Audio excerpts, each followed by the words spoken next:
Iran America మధ్య పెరుగుతున్న యుద్ధ మేఘాలు భారత నావికులకు తీవ్ర భయాందోళనకు గురిచేస్తున్నాయి. ముంబైకి చెందిన కెప్టెన్ వీరేంద్ర విశ్వకర్మ మరో 33 మంది సిబ్బందితో కలిసి మార్చి 2 నుంచి హర్ముజ్ జలసంధి సమీపంలో చిక్కుకుపోయారు. 36 లక్షల గ్యాస్ సిలిండర్లకు సమానమైన భారీ ఎల్పీజీ లోడులో ఉన్న ఈ ట్యాంకర్ ఉద్రిక్తతల కారణంగా ప్రస్తుతం యుఏఈలోని మినా సకర్ పోర్టు వద్ద నిలిచిపోయింది.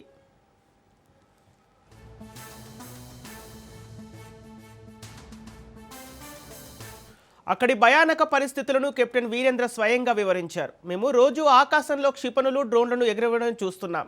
నిరంతరం సైరన్ల మోత వినిపిస్తూనే ఉంది. ఏ క్షణం ఏం జరుగుతుందోనని బిక్కుబిక్కుమంటూ గడుపుతున్నామని ఆయన ఆవేదన వ్యక్తం చేశారు. తమ వద్ద ప్రస్తుతం 60 రోజులకు సరిపడా ఆహార నిల్వలు ఉన్నాయని, భారత నౌకాదళం తమకు రక్షణగా వచ్చి సురక్షితంగా స్వదేశానికి తీసుకెళ్తుందని ఆశిస్తున్నట్లు తెలిపారు. ఇదిలా ఉండగా భారత్తో ఉన్న స్నేహ సంబంధాల దృష్ట్యా ఇరాన్ భారత నౌకలకు గ్రీన్ సిగ్నల్ ఇస్తున్నట్లు సమాచారం. ఇప్పటికే 2 భారత ఎల్పీజీ ట్యాంకర్లను హర్ముజ్ జలసంధిని దాటేందుకు ఇరాన్ అనుమతించినట్టు తెలుస్తోంది. ఇదే రీతిలో కెప్టెన్ వీరేంద్ర ప్రయాణిస్తున్న నౌకకు కూడా భారత నౌకాదళ రక్షణతో త్వరలోనే సురక్షిత మార్గం లభిస్తుందని అధికారులు ఆశాభావం వ్యక్తం చేస్తున్నారు.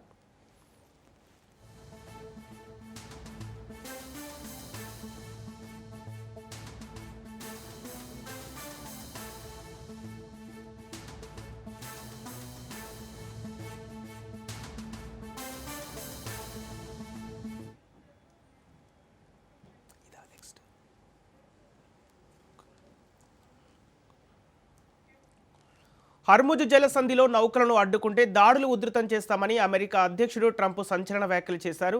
కర్గు ద్వీపంలోని ఇంధన కేంద్రాలపై దాడులు చేస్తామని తెలిపారు. కర్గు ద్వీపంలోని సైనిక లక్ష్యాలపై ఇప్పటికే దాడులు చేశామన్నారు. తమ దాడులను అడ్డుకునే సామర్థ్యం ఇరాన్కు లేదని, ఇరాన్ దగ్గర ఎట్టి పరిస్థితిలోనూ అణ్వాయుధం ఉండకూడదని తెలిపారు. ఇక ఇరాన్ సైన్యం ఆయుధాలు విడిచి లొంగిపోతే మంచిదని సూచించారు. యుద్ధం ఇంకెంతకాలం కొనసాగుతుందో చెప్పలేమని ట్రంప్ స్పష్టం చేశారు.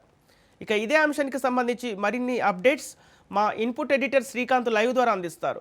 శ్రీకాంత్, చెప్పండి, అంటే అమెరికా ప్రెసిడెంట్ ట్రంప్ ఎందుకు ఇంత ధీమాగా ఉన్నారు? అసలు ఏం జరుగుతుంది ఈ యుద్ధంలో?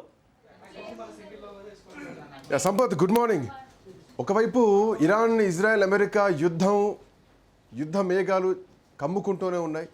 ఆ యుద్ధం తీవ్రంగా మారుతోంది. ఇట్లా నేపథ్యంలో హర్ముజ్ జలసంధి మూసివేసేసరికి ఆ ఇరాన్ యుద్ధ సెగలు భారతదేశంలో ఉన్నటువంటి పేదవాడి వంటింటికి తాకుతోంది. సో ఎల్పీజీ సమస్యతో, ఎల్పీజీ సంక్షోభంతో భారతదేశం మొత్తం కూడా అల్లాడుతోంది. భారతదేశంలో సరిపడా నిల్వలు లేవు. కేవలం 45 అంటే ఒక నెల రోజులకు సరిపడేటువంటి నిల్వలు మాత్రమే ఉన్నాయంటూ కూడా గతంలో చెప్పినటువంటి పరిస్థితి. ఇప్పటికే 15 రోజులు కావస్తోంది ఈ యుద్ధం మొదలై. సో ఇట్లాంటి నేపథ్యంలో ఈ ఎల్పీజీ నిల్వల విషయంలో కూడా చాలా ఆందోళన కొనసాగుతోంది. సో దీనికి సంబంధించి ఇప్పటికే అంటే ఇరాన్కు సంబంధించినటువంటి విషయంలో ఒక కీలకమైనటువంటి అప్డేట్ ఏంటంటే, హర్ముజ్ జలసంధిలో కూడా ఒక టెన్షన్ వాతావరణం కనిపిస్తోంది. హర్ముజ్ జలసంధిలో భారత్కు చెందినటువంటి నౌక అక్కడ ఆగిపోయింది. సో దీంట్లో ప్రధానంగా ఇరాన్ యుద్ధంలో ఉన్నటువంటి నావికులు కూడా కమ్యూనికేషన్ లేకపోవడంతో ఒక ఆందోళనకరమైనటువంటి సిచ్యువేషన్ కనిపిస్తోంది. మిసైళ్ళు, క్షిపణులు, డ్రోన్లతోటి అక్కడ వాతావరణం మొత్తం కూడా ఉద్రిక్తంగా మారింది. సో భారత్కు చెందినటువంటి కెప్టెన్స్ అందులో చిక్కుకున్నారు. కెప్టెన్ వీరేంద్ర అందులో చిక్కుకున్నారు. సో ప్రస్తుతానికి వాళ్ళ దగ్గర తినడానికి ఇంకా కేవలం ఒక 40 నుంచి 50 రోజుల వరకు మాత్రమే సరిపడా ఆహార నిల్వలు ఉన్నాయి. అవి అయిపోతే కనుక పరిస్థితి ఏంటా అన్నది కూడా అర్థం కానటువంటి పరిస్థితి. సో దానికి సంబంధించి కెప్టెన్ వీరేంద్ర ఇప్పటికే స్వయంగా ఆయన చెప్పడం జరిగింది. ఆయన ఒక వీడియో రిలీజ్ చేయడం జరిగింది. సో ఇక్కడ పరిస్థితులు మొత్తం కూడా అగమ్య గోచరంగా ఉన్నాయి. పైనుంచి మిసైల్స్ వెళ్తున్నాయి, డ్రోన్స్ వెళ్తున్నాయి. ఏ క్షణం ఏం జరుగుతుందో అర్థం కానటువంటి పరిస్థితి కనిపిస్తోంది. ఆల్వేస్ సైరన్ల మోత వినిపిస్తోంది. యుద్ధం చాలా తీవ్రంగా కళ్ల ముందే కనిపిస్తోంది అంటూ కూడా ఆయన చెప్పినటువంటి పరిస్థితి.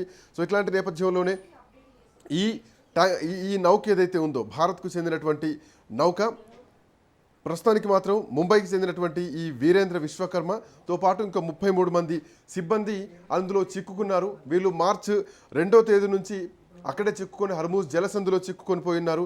ఆల్మోస్ట్ వీళ్ళు తీసుకొస్తున్నటువంటి ఈ నౌకలో 36 లక్షల సిలిండర్లకు సమానమైనటువంటి భారీ ఎల్పీజీ లోడ్తో ఇది వస్తోంది. సో సముద్ర మార్గం గుండా వస్తోంది. సో ఇట్లా నేపథ్యంలోనే ఇక్కడ చాలా ఉద్రిక్తమైనటువంటి వాతావరణం కనిపిస్తోంది. ప్రస్తుతానికి కూడా ఈ ట్యాంకరు యూఏలో ఉన్నటువంటి మినా సకర్ పోర్టు దగ్గర నిలిచిపోయింది. సో అక్కడ భయంకరమైనటువంటి వాతావరణం అయితే కనిపిస్తోంది. అయితే ఇరాన్కు భారత్కు ఉన్నటువంటి మిత్ర సంబంధం నేపథ్యంలో సో భారత నౌకల్ని ఇప్పటికీ 2 నౌకల్ని రిలీజ్ చేయడం జరిగింది. సో అందులో గుజరాత్కు చేరుకుంది, ముంబైకి ఒకటి చేరుకుంది. సో ఇట్లా నేపథ్యంలో ఇరాన్ నుంచి వస్తున్నటువంటి నౌకలు ఏవైతే ఉన్నాయో భారత్కు చెందినటువంటి నౌకలు, సో వాటికి కొంత ఎట్లాంటి ప్రమాదం లేదు, వాటిని వదిలిపెడుతున్నారన్నది మాత్రం ఇక్కడ కొంత కనిపిస్తున్నటువంటి కొంత ఆశాజనకంగా కనిపిస్తున్నటువంటి అంశం. మరోవైపు ఇప్పటికే భారత ఎల్పిజి 2 ట్యాంకర్లు హల్మూజ్ జలసంధి దాటినానికి ఇరాన్ అంగీకరించినట్టుగా తెలుస్తోంది. సో దీంట్లో భాగంగా భారత రక్షణ దళం కూడా వాళ్ళని తొందరలోనే తీసుకొస్తారన్నటువంటి ఆశాభావం కూడా వ్యక్తం చేస్తున్నారు కెప్టెన్ వీరేంద్ర. సో ఇట్లా నేపథ్యంలో భారత సైనిక దళం కూడా వాళ్ళని సేఫ్గా తీసుకురావడానికి ప్రయత్నాలు చేస్తున్నారు. భారత్ కూడా అన్ని దేశాలతో సంప్రదింపులు జరుపుతున్న మాత్రం స్పష్టంగా కనిపిస్తోంది.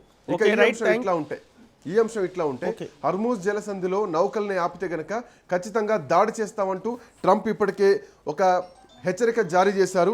ఖర్గ్ ద్వీపంలో ఉన్నటువంటి ఇంధన కేంద్రాలు ఏవైతే ఉన్నాయో వాటన్నిటిపైన కూడా దాడి చేస్తామన్నారు.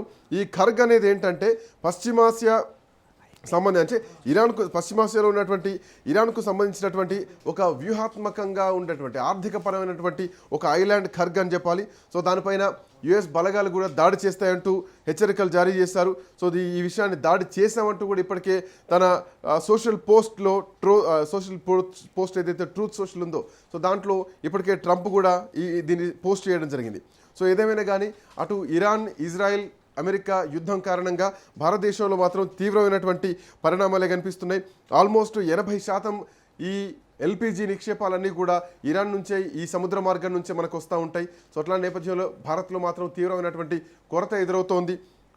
ఈ దాడులు ఇలాగే కొనసాగితే కనుక హర్మూజ్ జలసంధి నుండి 1 లీటర్ చమురు కూడా బయటికి మేము పంపించమంటూ కూడా ఇరాన్ ఇప్పటికే ఐఆర్జీసీ హెచ్చరించింది. ఇటు ఐఆర్జీసీ హెచ్చరికలకు అటు ట్రంప్ కూడా దాడులు కొనసాగుతున్నారు. సో ఏం జరగబోతుందన్న ఉత్కంఠ కనిపిస్తోంది ఈ Sampath. Okay, thank you Srikanth.